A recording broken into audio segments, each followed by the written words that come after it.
Hi, y'all, and welcome to another exciting episode of Down Home Dirt, the show where we dive deep into the journey of entrepreneurship with those who took the plunge and all the ups and downs that come with it. I'm your host, Dusta, and today we have an amazing co owner of Cabinet Painting and Restoration. She's a published author and a producer slash writer, Amanda Stone Grant. Hi, thank you for having me. Happy to be here. I'm so excited to do this with you. I want to learn so much more about you. So let's start off with where you're from and how'd you end up in the Triangle? I grew up in Greensboro, North Carolina, and then I went to NC State University. And while I was there, I was lucky to be able to do some traveling abroad, study abroad programs. And then I ended up staying here and not venturing too far from state. And I've made a good, nice life for myself here. I've been here 12 years, so I understand. It's a Yeah, great. it's been about 30 years now. So might be ready for a new change on the horizon. We've got some plans to venture off into the mountains, but we're not quite there yet. Awesome. And I can't wait to explore that because I've been following your journey along on Facebook and I'm loving what I see and I cannot wait to see the finished product. So, It's very exciting. start out with talking about your company that you co-own with your husband, the Cabinet Painting Yeah. Illustration. Yeah, it's actually really fun. It's a very creative work because not every house is the same. Some people want like a forest green cabinet with one. The homeowner selected the pools that were like dragonflies and owls and mushrooms, and then they had the forest green cabinets, so it really had a neat magical cottage feel to it. And then of course we have modern homes that want to take stained cabinets to like a clean cool look with like a white paint or a gray or a navy blue. And so that part of it is really fun and creative because we don't have a team of people that work for us. It's just Josh and I, and he does all the work himself, so he's an artisan. And it's really exciting to see him transform homes, workplaces into a new space without someone having to spend $20,000, $30,000 for a much more affordable price. They can have a brand new room with us. I love his work, and I'm going to be honest, I have recently tried to paint my house. Hats off to anyone who's a painter. I have no patience for that, and I've seen his work. It's beautiful. Yeah, it really is. You have to take your time. And I, back in the day, would try to do my own painting, and it's a skill to not get the drips and have everything look really clean and professional. So yeah, I'm proud of him. He does a good job.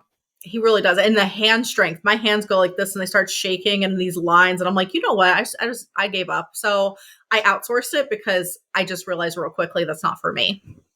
Yeah, especially with the cabinet doors because they can be really large depending on the kitchen, and they're very heavy. So yeah, he's a pretty strong guy just from lifting all that. Which is great. I love that. And so, can you tell us a little bit about how your business came to be? What was like your spark for Sure. inspiration? Really, before 2019, Josh had been painting cabinets and doing interior painting around Lake Norman in Charlotte. And then he moved here and we started our own business, and we slowly developed it through joining our business networking group at BNI. And we were really able to meet other people who are in the trades and who could be good referral partners for us. And so we, over time, built our business through that network, and it's just grown and actually doubled last year. So it's been really great. It's a true testament to the power of networking. I always preach on the podcast that it can open doors for you that you didn't even know you wanted to go through. So I'm really happy to hear that it worked out well.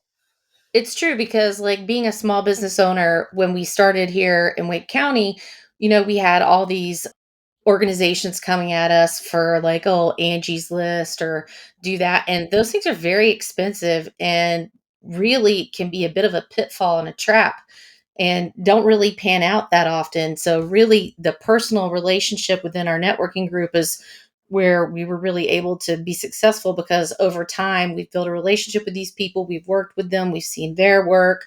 We're able to go into a home and refer them if someone needs tile or if someone needs a plumber. So, just that personal connection itself to me is way more valuable than spending money on a lot of advertising. I will agree with you on that. This was probably probably about 7 years ago. I remember it was Angie's List and Thumbtack and all of those things. And just by own research, I figured out that the amount of money I was spending versus leads I was getting was absolutely not worth it. So going to a BNI group actually is the reason why I was successful in business to begin with, because I knew the people I know, like, and trust them. And so they were able to refer. And personally, I'm sure you feel the same way. I'd rather take a personal referral than somebody off the internet who I don't really have a relationship or connection with. That's a really good point because one of the things I learned is that you can sometimes have a bad client. And when I say bad client, I mean somebody that is just impossible to please. And there are people like that out there. And, we have great reviews and stuff, but some people you can't make them happy for whatever reason. And they have that experience with other vendors they work with too. And so just making sure you have people in your network who aren't going to give you a bad referral is huge, because the way we did get the one, problematic client we had was from another vendor who had been working with them for half of a year and really couldn't get out of the job because they couldn't make them happy. And so it's like they didn't protect us, and that person wasn't in the BNI group, it was outside the group. So, you know, being in BNI, we all protect each other, and so you need that personal relationship so that everybody can be successful and make money. Absolutely. And it's something that I love about networking too, is that you get to build those relationships, and sometimes they can turn into the best friends of your life. Oh It yeah.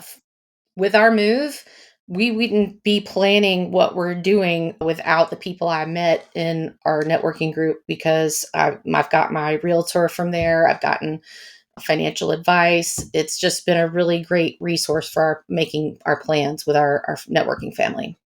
absolutely, I love that. I'm so excited to talk about that. Can we talk about it now? Yeah, sure. All right. So tell us about your new adventure. So we have been wanting to relocate to West Virginia for some time. There's just north of Beckley, there's the New River Gorge, which has become national parkland. And there's also a lot of snowboarding up there. And it's way more affordable to live than it is in Wake County right now. Just for example, our property taxes have gone up, you know, from like $1,200 to 8,000, and my property taxes up there are under 500. So that's a nice number.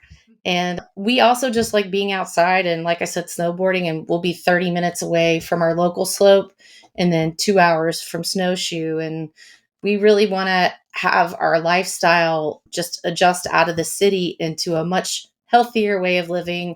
There's hiking, there's the river, there's all kinds of things to do to be outdoors instead of just inside at my computer, getting in my car, going from box to box to box. I really want to be living outside and enjoying what the earth has to offer. I feel you on that. I actually am having some health problems because I'm stuck inside 6 months out of the year due to the weather here. And while most of the time it doesn't snow, this year it has snowed a little bit more than I'm used to. So I should preface all that with, so I can't move when it snows. Oh, goodness. Yeah. Yeah, so I'm actually moving back home to Florida because I too want to be outside and want to do things. And there's so much like hiking and nature and just ability to do things. And again, not driving from box to box, because that's what it feels like for me too. So I understand that.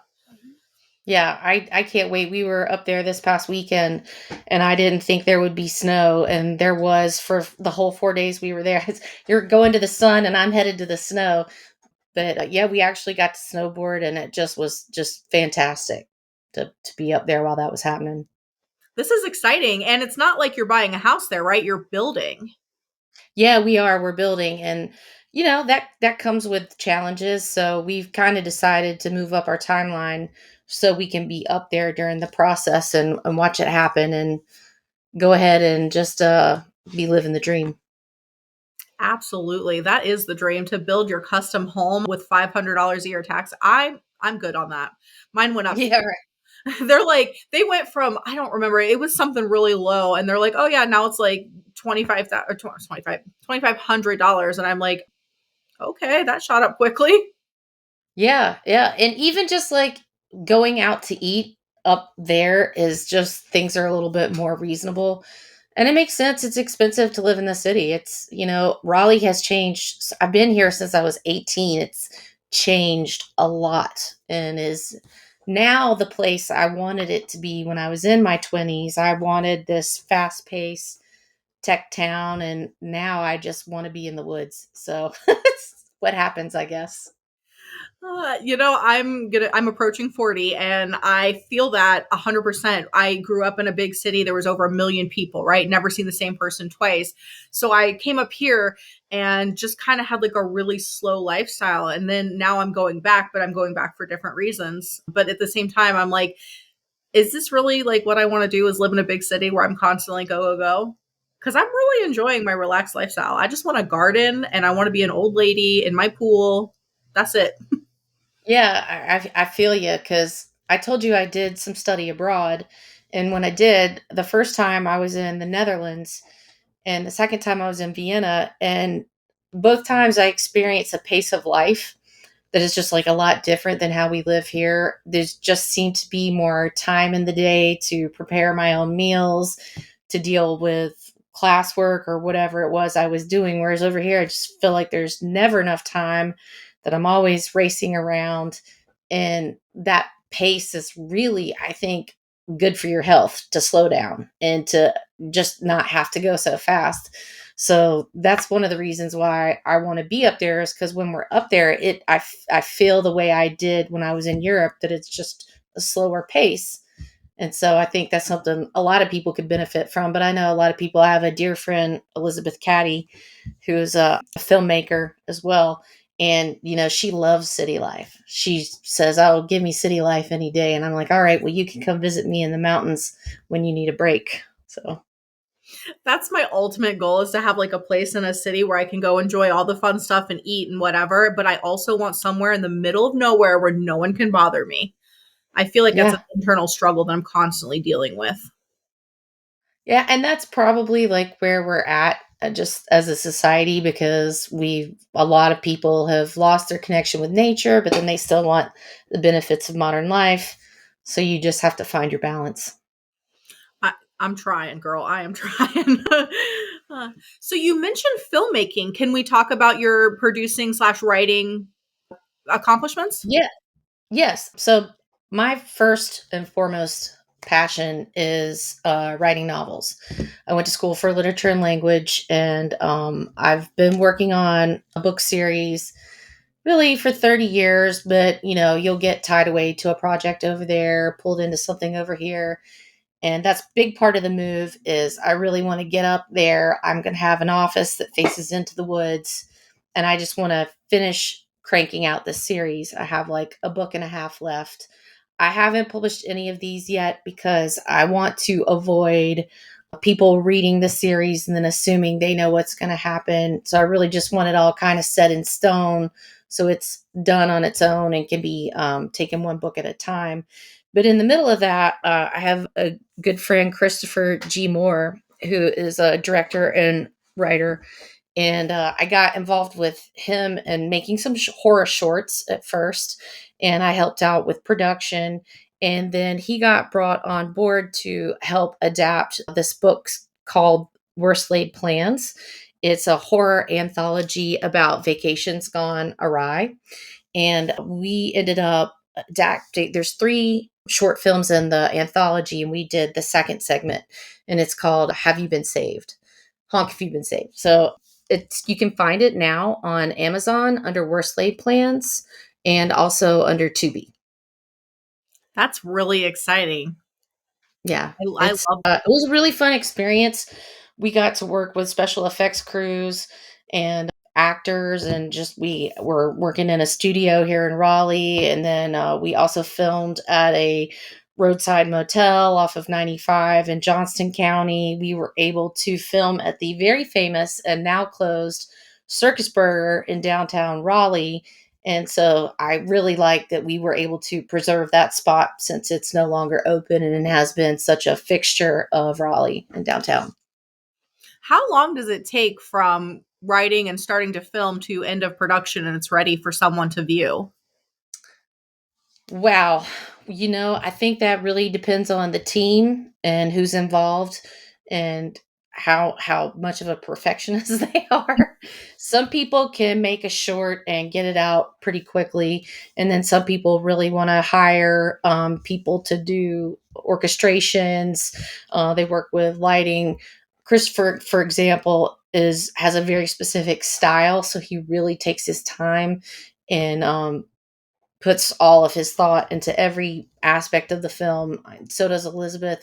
I watched her, maybe she made a feature this past summer, and I think she might have had a year into the planning of it. I'm not quite sure, but it's got to be a passion project, right? Because it's going to keep you up at night. It's going to be the only thing you think about until it's done. And then you're going to sit there and go through the edits over and over and over again until, it's polished. So I'd say for a feature, at least a year, but that just depends on time and money as well. So That's true. I'm noticing that with the podcast that it takes me a long time to go through like editing and making it perfect. So at first I didn't edit at all. And then I was like, I just wanted to show people my journey from not knowing what I'm doing to getting better. So now I feel yeah. like I've learned a little bit, but yes, editing and going through it and making sure that it's absolutely perfect and you don't sound stupid and the story flows it's sometimes overwhelming for me. So I see how I get that. Yeah. I mean, I had 5 books, 30 years.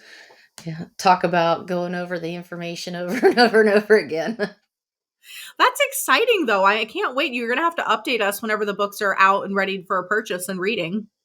I will. I will totally do that. And, And we'll go ahead and link the movies as well in the description so that people can go out and check out your work because that's really exciting.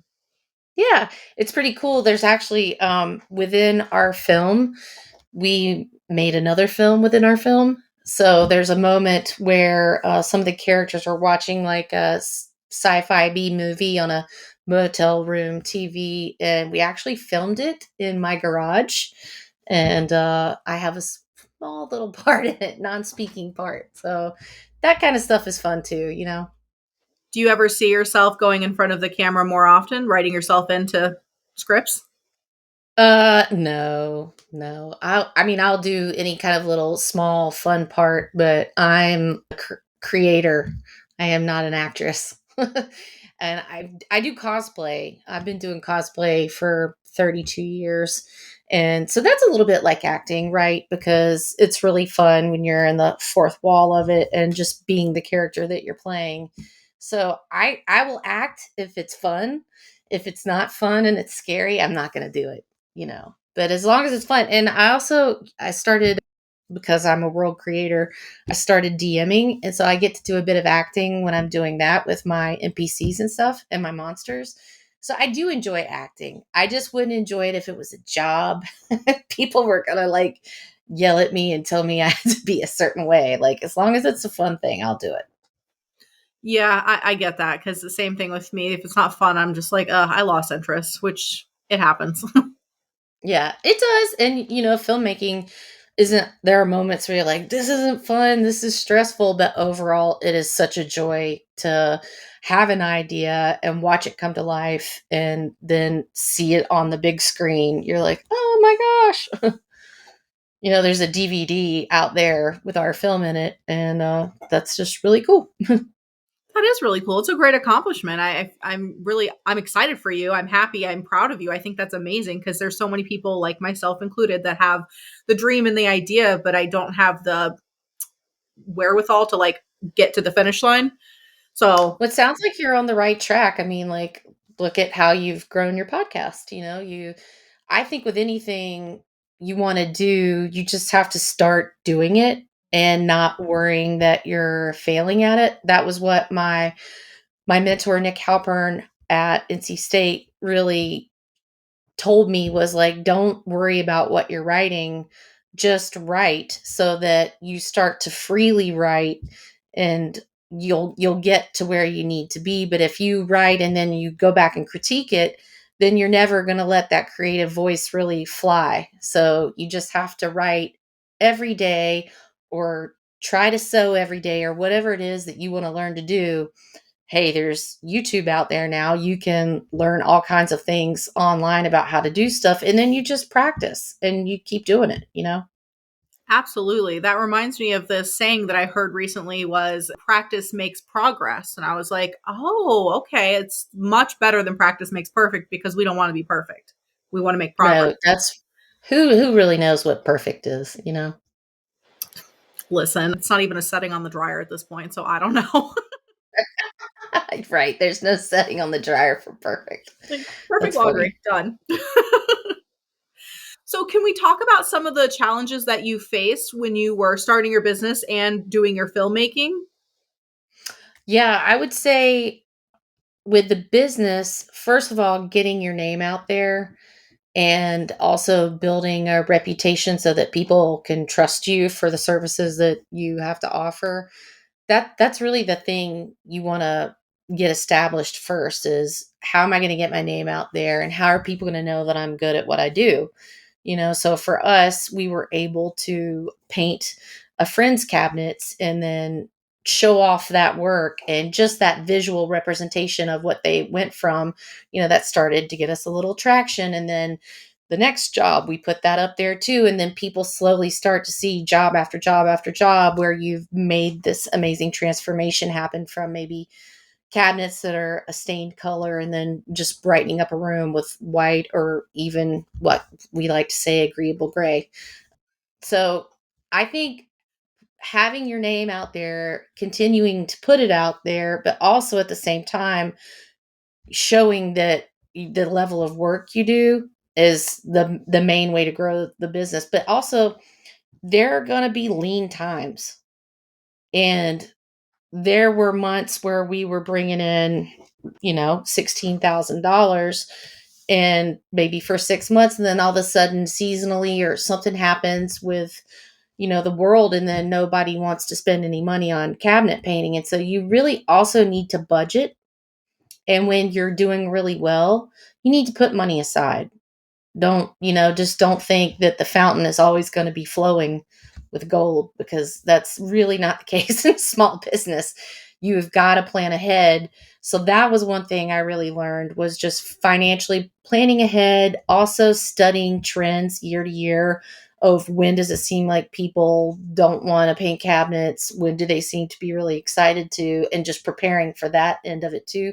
Then also as the business grew, then having a big enough network that okay, we've got people who want us to paint their cabinets in December. You know, like they do want people in the home because they're just ready for the work. So I would say being able to analyze when you're going to be slow, getting your name out there, and then demonstrating the level of work you do. That's how you can get on the road to being successful. But also, you got to not be hard on yourself. And, you know, I got to know that there are going to be times that it didn't go the way you wanted or you didn't get that job. And it's just, you got to dig in. And I think if you financially plan ahead for those moments, then you'll be all right and you'll do some self care, go have a treat yourself day, whatever you got to do to, you know, get over the slump, but then keep fighting for your business and its growth. And as far as movie making goes, you know, I think finding locations, that was a fun challenge for me. I really like scouting places. So, but then, you know, getting the hotel owner to let us film there or getting the shop owner to let us film there, just convincing that person is again building a personal relationship with them and then being able to move forward. So I really like finding locations. Another thing is like you have to think about the financial aspect of filmmaking because you've got to have insurance. You know, if you've got actors and people, that's a huge thing to think about is the insurance cost. And then, you know, maybe you're an amateur filmmaker and so you don't have to worry about a big budget. You just want to get into it for fun. Or if you're trying to be a professional filmmaker and then you've got to worry about cameras and lights and camera operators and then sound guys. Christopher also has this film called Backward Creep. It's been very successful, and I helped him with production on that and a number of things. And when we were filming, it was a lot of overnight shoots. And in the middle of the night, the highway was quiet and it didn't come up in the audio. But as we got closer to dawn, now you've got all this traffic sounds coming from the highway into the audio. So that became a real challenge. And you really had to get as much in as you could, in the middle of the night so the sound from the highway wouldn't be an issue. So there's all kinds of little things. I've even gotten to operate a device on one of our props that had eyeballs and shot out gore, and that was really fun. I didn't know I was going to get to do it, but it's like sometimes it's an all hands on deck thing. So it's a lot of fun just being involved with all this stuff.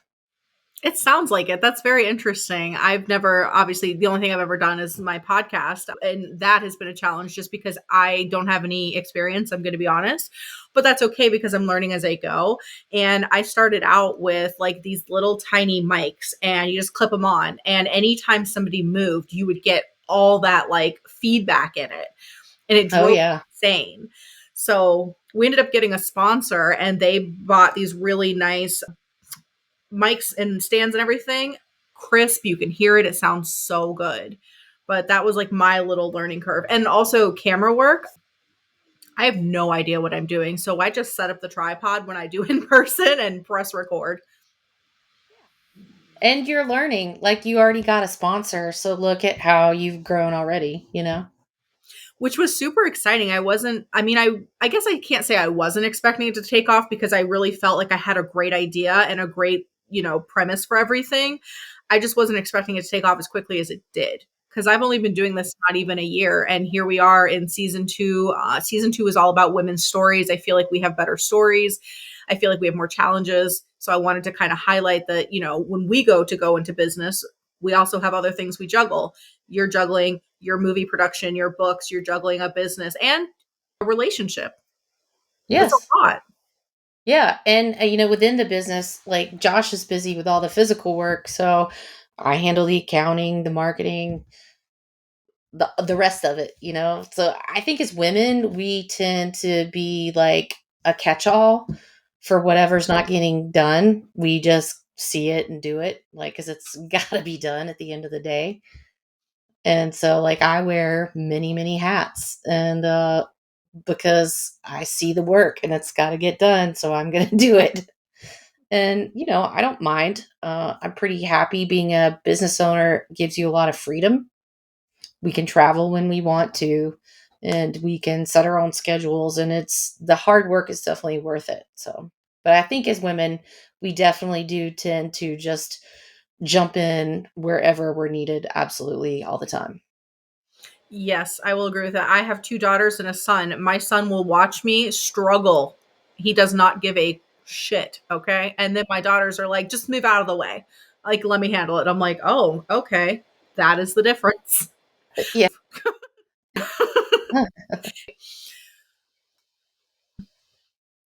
Well, and probably because you've done the job twice now, right? Like this is a job you know how to do, you know what to expect. I think a lot of times when we do something new, like raise a child for the first time, not that I have any children, that's probably pretty scary. And you're probably constantly like, am I doing this correctly? What am I forgetting? And I think you probably people are overwhelmed, but by the third child, you're probably like, hey, I know what I'm doing. I've got this. I've seen this whole scenario before. I know what to do with it. Right. I'm like, we've already seen this movie. The ending's great. Let's go. Yeah. Yeah.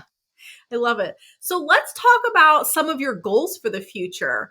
What are your next 5 to 10 year goals for yourself and your husband? Well, one thing we want to do is we want to become ski patrol. I just really want to be ski patrol one day. So I think what we're gonna do, because eventually we'd like to have like 100 acres with some friends, and if we're gonna do that, I want to make sure we can handle ourselves in like an emergency medical situation. So I think we might take some like EMS training or something like that, just so that if we were out on the farm and something happened, we'd have a chance of dealing with it a little bit better. So I think we want to get training in that. And of course, that would be what we needed to become ski patrol. Partially, I'd have to become a much, much better snowboarder. But if I'm moving up there, then that's not so lofty a goal, right? So every time I see ski patrol, when I'm out, I'm like, I want to be you one day. And they're like, well, you can. So that's a goal along with the medical training. I know that I studied a lot of language in college, and I would like to get back to being able to practice those languages either by doing continuing education or something.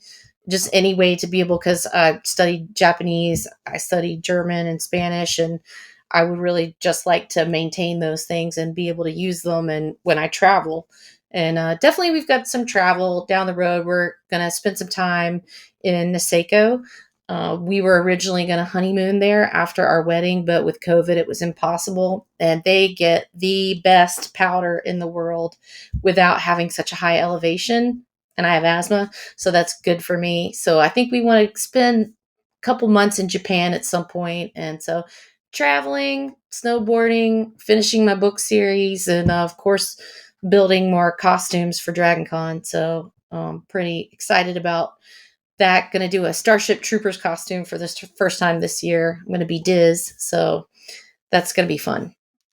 That sounds exciting. Can we talk about it? Because I've seen some of your costumes posted. Tell us about the Yeah. inspiration and how it all got started.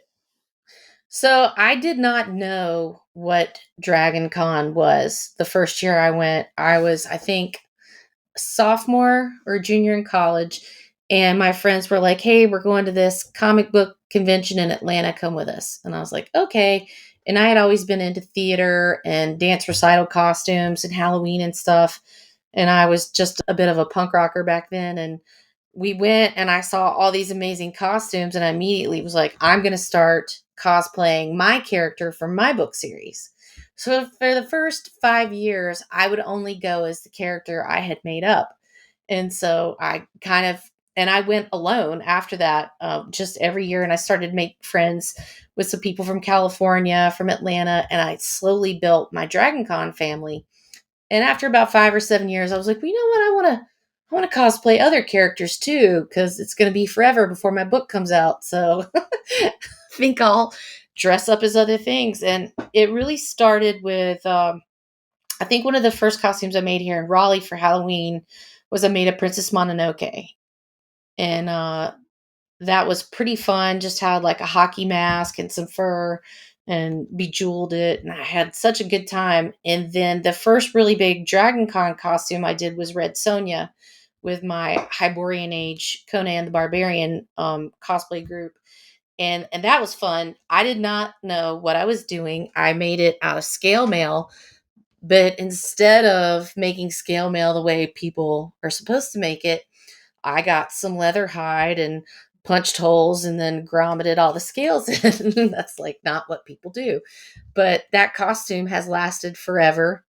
I remember the first time I wore it, I figured I had a big wooden sword and I figured out how to like carry it around so it was wedged into the back of my top, and I danced for days in that costume and just had the best time ever. So she's come out a few times over the years, but and then I like graduated into like prop making, and I did Angela from Spawn, and that's definitely one of my favorite costumes I've ever made. It took on and off 3 years to make it, and it was just a lot of Warbler, which is like a thermal plastic that you can heat up and sculpt.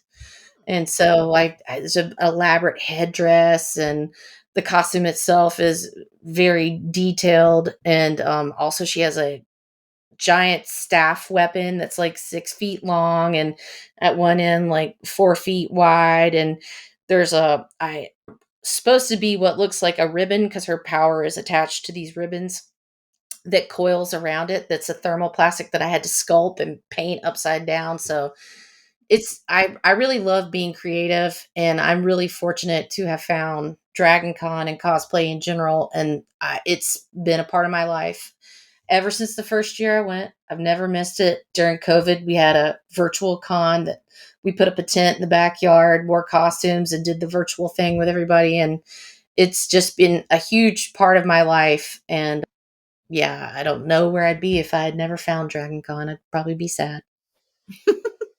That's good. I'm really glad. That sounds like a really exciting thing to go for. I'm looking for my thing. I don't know what it is yet, but I'm looking at taking some improv classes and some acting classes and also doing some like Toastmaster stuff because I want to work on my personal development and be a better public speaker because I'd like to eventually get into that. So that brings me to my next question. Do you think that your background and your experiences in filmmaking and in Dragon Con have led you to be a better business owner because you're able to, deliver your speech, not speeches, your 30 seconds? I definitely think so because well, first of all, you got to know who you are, right? If you're going to get up and talk to people and advertise your business, then you've got to be confident in your skill set, what you know, because like you can have a prepared speech, but then also you're going to have to keep doing that all the time. So you're going to every week just need to talk about a different aspect of what you do within the business or what the business does. And the only way to do that is to really know yourself, know your work, feel confident in every part of it, because then sometimes people might throw a challenge at you and you've got to say, well, this is how I deal with that. Or, we don't do that type of thing. But all that comes from knowing yourself. And I think confidence comes from having a secure knowledge of yourself and knowing also your limitations and also what you're not willing to do. Like as a hungry business owner, you can say, "Oh, sure, I will drive an hour and a half to do this job because I'm hungry and I need to get the job." But then really you need to take a step back and go, "Well, if I do that, am I going to miss something else that's closer? Also, how is that going to harm me 3 hours in the day of driving? Is that really cost effective? Is there a better way to do this?" Just knowing boundaries and saying, okay, this is what I'm willing to do. This is not what I'm willing to do. And then getting up and going to find your opportunity every day. And I think that's all from self awareness, really. I agree with you on that because whenever I first started my business here, I was in a very bad situation. I was leaving a domestic violence relationship and I was hungry and anybody was my client. And it was very Yeah. important to learn that not everyone's my client. No, I can't do everything you want, and to really figure out what it is that I did and what I didn't do in order to be Yeah. successful. Yeah. That's really true because you could have someone pull you in for a cabinet job and then all of a sudden they want you to, hang a picture or I don't know, do something that's not in your job description or the contract. And then if you mess that thing up, well, then you could be liable for it. And that's just like an example, but you have to have that protection for yourself and your time and still be out there pursuing work, the best way possible. Absolutely. The first experience I had in learning what I can and can't do, I talked to my insurance guy and he was like, here's what your insurance covers, here's what it doesn't. And that kind of helped me outline it. But then I was able to, I don't want to say use the excuse, but use the words, I can't do that because of my insurance, which made me seem a lot more knowledgeable than maybe someone who just said, no, I can't do that. Yeah, So we had that happen where a client wanted Josh to move some furniture. And we were like, we're not insured for that. We can't do that. Sorry. no, absolutely right. And that was like one thing with me. Like I can't do windows. Like I can clean them on the first floor, but I can't clean them above that, from the outside because my insurance doesn't cover it. Yeah. So I had to really be like, sorry guys, or, I can't babysit children because we don't do that. I've had someone leave their little child and I was like, no, no, no, you need to take the child. Sorry. Like, Yeah, we're this is not what we're doing. right. Yes, I yeah. was like, I'm the maid, but I am not made to watch your kid. Sorry. Yeah. I love that. So, what is a really good piece of advice that you got when you decided to start your business? A really good piece of advice was really maintain the integrity of your work. Like if you say that the work you do is level 10, then it's got to be level 10 every time. I don't believe in cutting corners. I don't believe that the easiest way is the best way. I believe that the tried and true proven process is the best way because there were times where paint stores would be like, "Oh, you need to try this kind of paint because then you can cut this step out." And I'm like, "That is not going to work." And we'll maybe give it on a sample door and give it a shot, but 9 times out of 10, sticking with a proven process, I just get like the hairs on my arm stand up when somebody's like, "Oh, we can make this faster." I'm like, I know what it takes to do this right. And you telling me you can help me make it faster, you're just trying to sell me something I don't need. So I just think really sticking to your process when you know it works. And if you don't know it works yet, then figure it out. Keep trying every day until you get a process you know works and that you get the same result every time. And then every time you do the job, apply the same process to the work so that you can get a standard result that is successful every time. Absolutely. That is something. Know your process. I think that also helps with your build your confidence too, because you know that the end result's going to be the same if you do X, Y, and Z. So I think Yeah, that and they you go hand in hand. and we've had people who have said, "Well, no, you this these people say this paint or these people say this." And we're like, "Well, we're not going to paint with that paint cuz we don't know if that paint is going to hold up. So that's just knowing who you are and what you use and what works and not letting other people pull you down another path, I think is very important. Yes, because this is just personal experience and a total side quest because of ADHD. But my home was slapped together as a rehab situation. Like they bought it really cheap, did it bare minimum, and then sold it to us, right? And this was Sure. back when I didn't know anything at all. And now through the 6 years of owning this house, I feel like I have learned an exponential amount. But sorry, but to back up what you were saying, the cabinet paint that I currently have on there has not lasted. It started chipping pretty much immediately. And so there's like these large like strips missing from it. Sure. And it Yeah. doesn't look like If they you don't cut use it. the right paint, it doesn't seal and it doesn't stick and you get chipping. Also, people like most interior, exterior painters do not want to paint cabinets because it's a slow process. You have to sand them down. You have to make sure there's not any grease bleed through. And sometimes there's damage that needs to be repaired. They don't want to deal with that. Or somebody wants has like cabinets that have a really visible grain and texturally you can feel the grain of the wood, then they want that sealed. Well, we know how to do that. And like typical painters, they just don't want to mess with it at all. Unless they can spray it and leave, they're not really into it. And then some painters will just throw up totally the wrong paint that is, like you said, not going to last and just start coming off pretty immediately. So, and they charge a crazy amount for it. It's insane.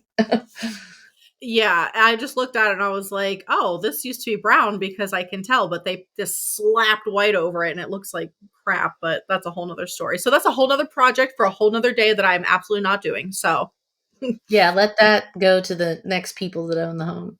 right, that's the whole thing. Like something. So we've had to, and just to back up, when you mentioned the agreeable gray, I actually went to Lowe's and asked for agreeable gray, and that's what this color behind me you see is.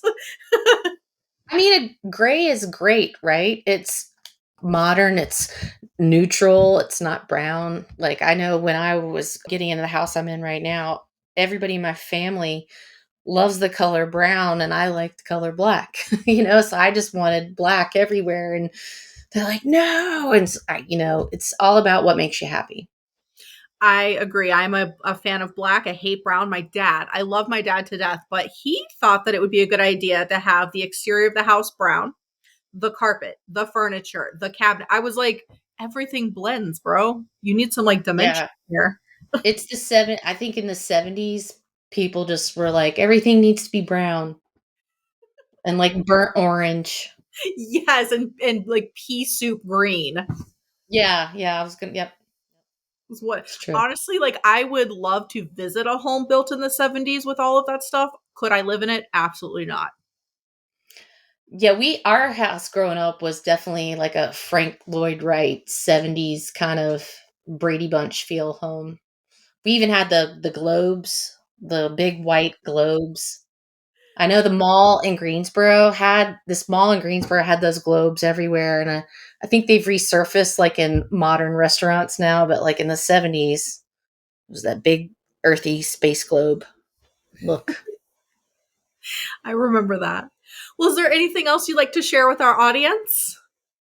Just thank you for having me. I really admire what you're doing and sharing knowledge with other entrepreneurs, and I like that you're focusing on female entrepreneurs. And I think it's great to share that knowledge because that's how we all are successful is sharing knowledge, forming a community, networking and sharing our journey. That's how we're all going to make it. Absolutely. Well, thank you so much for coming on today and sharing your knowledge. And we'll drop everything in the description below so that they can follow and like. And also, when your book comes out, you're going to have to come back and tell us about how that goes. Totally. I'm super Happy to. excited for it. So keep me updated. I will. I will. Thank you so much. And thank you guys for joining us for another amazing episode of Down Home Dirt. We'll see you next Tuesday. Don't forget to like and subscribe.